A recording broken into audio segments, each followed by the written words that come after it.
Welcome to the Five Smooth Stones podcast with Daniel Watts, the director of the EGM Institute.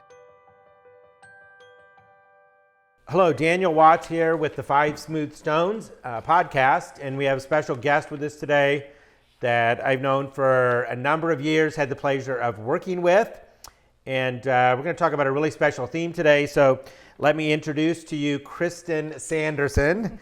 And I've known Krysten so long that I've seen her change names and even how she spelled her name over the years. I have a painting in my office, watercolor that a friend of ours did, and it has people that helped out at a vacation Bible school years ago, and your name's on there. And that's it's a highlight to see that. All right, so Krysten, tell our listeners what you do with Every Generation Ministries. Tell us about the work that you have there. Okay, I am the Vice President of Global Leadership Development with Every Generation Ministries, and I have the privilege of working with our ministry teams in the 16 countries where we're working. So I train and develop key leaders in each country, and what I do is I teach them how to teach children according to our biblical model from Deuteronomy 6. And then they take what they have learned and they adapt it for their culture, and they teach it to the Sunday school teachers in their countries. And then the Sunday school teachers take what they've learned and they implement it when they teach the children in the churches. And in churches all over the countries. All over the countries. And in what are some of the countries that the ministry is working in? So we're in the Middle East, we're in Lebanon, Jordan, and Egypt. Well, wait, don't go through all of them because that'll take too long. Oh. Just highlights like regionally and in the Middle East. And so we're in the Middle East, we're in Africa, Latin America, India, and Europe. And if you had to pick a region of the world that's your favorite, it would be? Gosh, I think I lived in Argentina for a couple of years, so I think I'll always have a sweet spot for Latin America, for the culture. And do you still keep up on your Spanish? Yeah, as much as I can. Now, I love that language. And let our audience know how many years you've been working with EGM. Yeah, I've been at EGM for almost 17 years, which actually makes me feel really old. I don't really like to say that. Maybe we can cut that part. Well, no, I remember there was a time where you would take time to actually work on your Spanish on purpose to keep it up so that you could communicate with people, even though it wasn't like absolutely essential to your ministry work. You just wanted to do that, and I thought that was cool. Yeah. So do you still do that? Do you try to practice? And I try to practice with other Spanish speakers. Yeah, that's the best you could do now. I love it, yeah. All right. Okay, well, one of the, we've got these 5 principles from Deuteronomy 6 that are so important to us. And one of them is this idea of discussion. Talk about them in Deuteronomy 6. Talk about and share with us why you think the discussion idea has been so significant in your children's ministry experience. Yeah, so I love the discussion groups and just the time of discussion in general, because it allows the teacher to connect the Bible lesson and the focus, the lesson name they're focusing on, to the real life of the children in the class. So, you know, you've got this lesson you're teaching and this biblical concept that you want the children to learn, and this is a moment where all of a sudden this concept has a life application for them. And so I love just the way it connects with their life and then allows them to have a discussion about that. So what does that biblical concept mean to me? How can I put into practice what I just learned about in the Bible? And when you think about other ways that people do children's ministry, how's that a little distinctive, or what do you see as the differences between that approach, which I love so much, compared to other ways that people teach the Bible to children? Yeah, so what I've seen is oftentimes, if there is a discussion, and oftentimes there is, it is focused solely on the story and the facts of what happened. So the kind of right, wrong answer approach? Exactly, like who was in the story, you know, what did they do, where were they, all of that. And so it's really focused on the Bible content, but not so much on connecting it and applying it to children's lives. Which is not unimportant, the Bible content. But it's so important. Why do you think teachers focus so much on trying to define success as getting the kids to know the right answers to the questions and sort of prove they know the material. Why do you think that's so important to children's workers?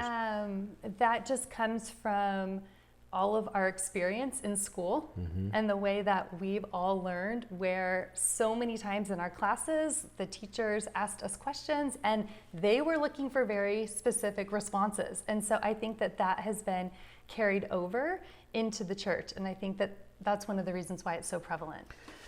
When you have worked with children and worked with teachers that are doing that all over the world, what are some of the challenges that boys and girls face trying to take a Bible principle and really putting it into practice?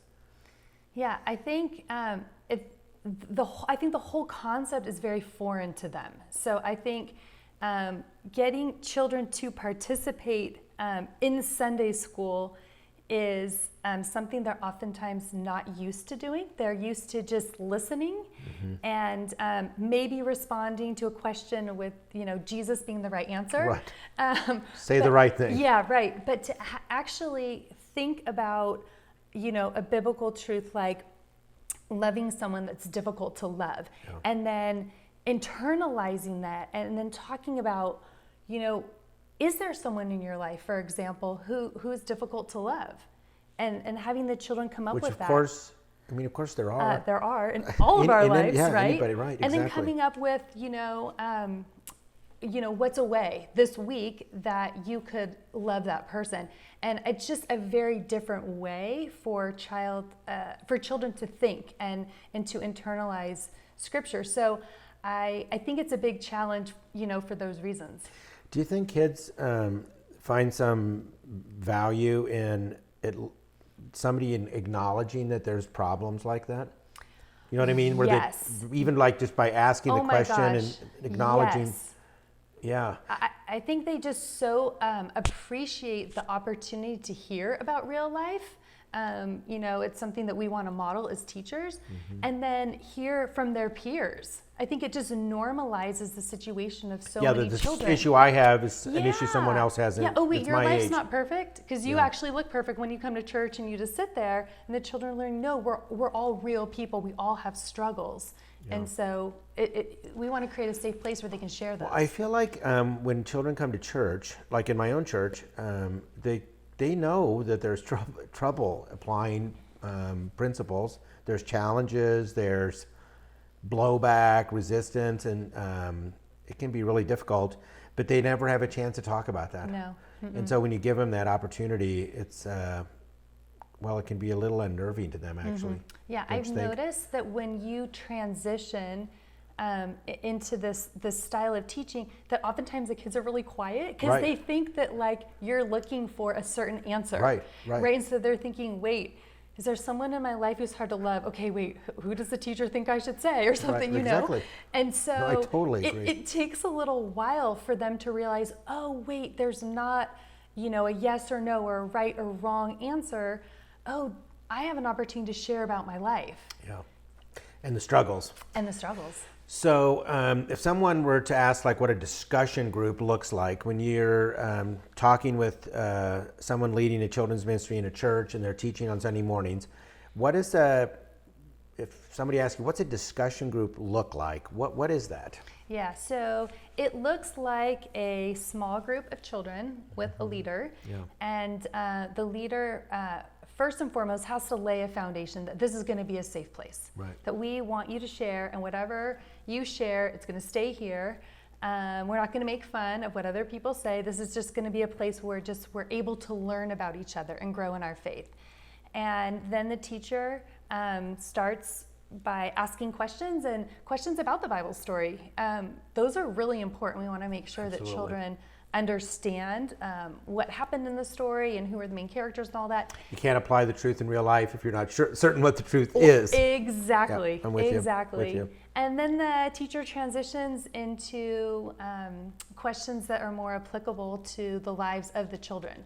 And gets deeper and really has them wrestle with the spiritual truth that they've presented and help them find meaning in that in their everyday life. I was teaching a few weeks back about the Good Shepherd and him being willing to die for the sheep and lay down his life for the sheep. And we were having a discussion afterwards in the little group, and a boy who's finally learned that you can say what you really think and you're not going to be penalized for it or something, said, I wouldn't do that. I would let the sheep die. I'm not going to die for a sheep. It's an animal. And then another boy said, they're probably going to eat one anyway 2 days later. I remember thinking, and you're leading the group. Right. I didn't really know what to say because it was so frank and so honest. It was fantastic. Yes. I was actually stoked that he said it because you knew he felt free to say whatever he said. Yes. And then the discussion kind of moved along, and I kind of moved the discussion along. And then another boy in the group said that if Jesus is the good shepherd, why did my uncle, who's one of the sheep, die from COVID-19? And when he was like 40. And it wasn't like a give a right answer back to tell him why, because he was hurting and in pain. And so in your experience in discussion groups, do you see that sort of thing happening? What's the value in that? And how is that such a crucial part of our ministry with children? Yeah, it's such a crucial part because it gives us a glimpse of what the children are going through, and it gives us the opportunity to really minister to them and to pour out God's love on them, to pray for them, to look at scripture, to share with them, and just to be there with them. I've been really shocked to discover the number of children who do not have an adult where they feel comfortable sharing what they're going through life, with. Yeah, that they can talk to freely and openly. Yeah. Who's going to give them some kind of Christian response? Yeah. Either just a loving listening ear, but they're not going to say something that the mom and dad may not want said. And do something helpful. Right. Well, when you talk to children's workers, I think most everybody would say that they want to see children's lives changed and transformed, and see a child that doesn't know Christ come into a relationship with him and then starts to experience the life he intends and that whole transformation that Jesus does in the life of a child. So how is the discussion component of teaching a transformational tool like that God uses in children's lives in your experience? Yeah, well, I was thinking about this in the context of the teaching model that we use at EGM from Deuteronomy 6, and the whole idea is to see the lives of children transformed.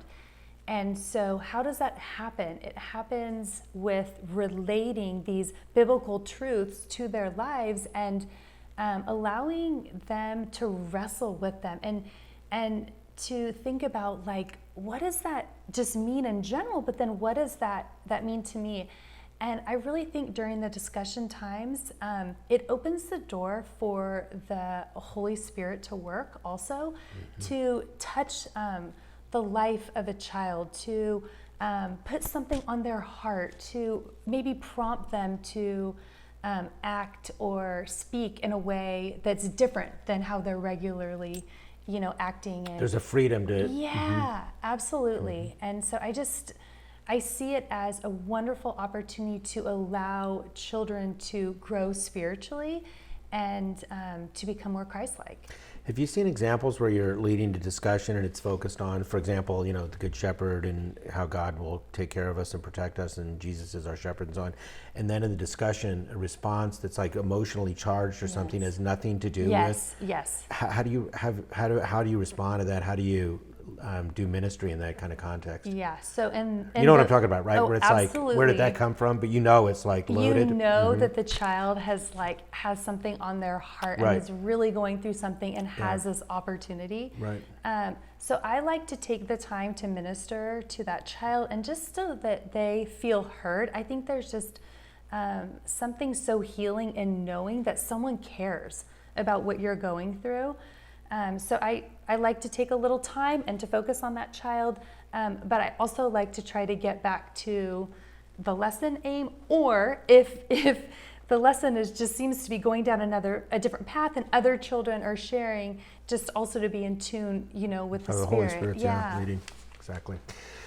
All right, so a lot of children's workers have curriculum and materials that have right and wrong answer kind of question approaches in a discussion time, or the discussion questions are not really germane to their own little world they're in, their little subculture, or they don't have anything like that at all. So how would you counsel a teacher that's working with a curriculum they already have to incorporate discussion and questions and these sorts of things into their ministry?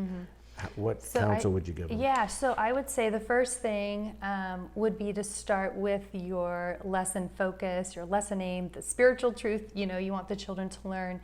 To start there and to look at the questions that are provided in the curriculum, and are they helpful to the children to learn, facts about the story and to make any adjustments as needed, keeping that, lesson focus in mind.